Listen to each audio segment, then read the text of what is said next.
u pana pasqamga tortdimi, gapini oshkora aytmayaptimi, demak uni bir balosi bor, unga ergashib qolmaylik muhtaram aka-uka. Yoki internetga chiqib olib, uni otasi kimligini, enasi kimligini so'ramaganmiz, bilmaymiz. Haligilarga ergashib ketavermaylik. Ja chiroyli gapiryapti, qo'rqmay gapiryapti. Bizni siyosatda uryapti deb haling yaxshi ko'rinmasin.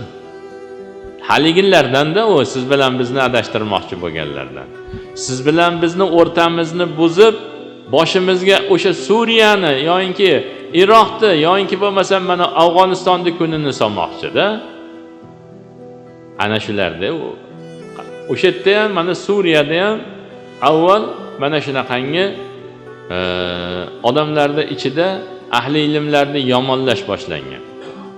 Undan keyin ijtimoiy tarmoqda birov-birovni urish, so'kish boshlangan. Ana undan keyin arkasidan keyin qurolni berib qo'ydi. Mana sizga qurolni, un tomonga ham berdi. Mana sizga qurolni, bu tomonga ham berdi.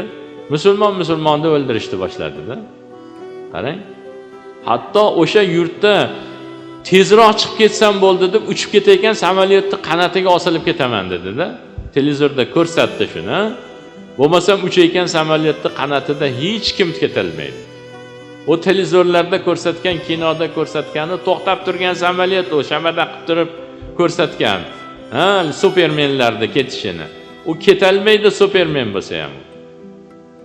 Lekin shu haligi urush bo'lib turgan yerda shunaqangi yashashning imkoni bo'lmaganidan qanaqa qilib bo'lsa chiqib ketay deyapti-da.